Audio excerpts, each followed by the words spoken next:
আসসালামু আলাইকুম। বৃষ্টি হচ্ছে, দেখেন আমার গাড়িটা ভিজতেছে।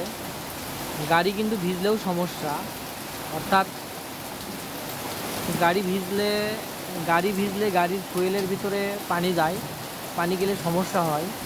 এবং গাড়ি ভিজলে টাঙ্কির রং কিন্তু ডিসপ্লে হয়ে যায়। আসলে হঠাৎ করে বৃষ্টি আসছে আর গাড়িটা আমি ঢাকতেও পারিনি। তো আপনাদের যাদের সাথে এমনটি হবে তারা কিন্তু আগে গাড়িটা ঢেকে রাখবেন। গাড়িটা ঢেকে না রাখলে টাঙ্কির ভিতরে পানি গেলে কিন্তু নানা রকম প্রবলেম হয়। তো এই জন্য ভাবলাম একটা ভিডিও দিই, কারণ গাড়িটা ভিজলেও কিন্তু প্রবলেম আছে। কারণ এই যে টাঙ্কির ভিতরে দেখেন পানি যদি এক ফোঁটা যায় তাহলে কিন্তু আপনি গাড়ি বন্ধ হয়ে যাবে।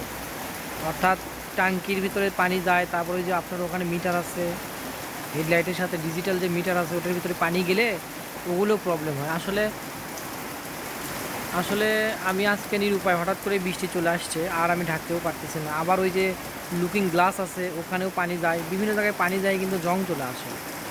তো আজকে সেই জন্য ভিডিওটা করলাম আপনাদের জন্য উদ্দেশ্যে। কারণ গাড়ি ভিজলেও সমস্যা, আবার রোদে রাখলেও সমস্যা। গাড়ি সবসময় ঠান্ডা জায়গায় রাখতে হবে, তাহলে গাড়িটা ভালো থাকবে। আসসালামু আলাইকুম, সবাই ভালো থাকবে।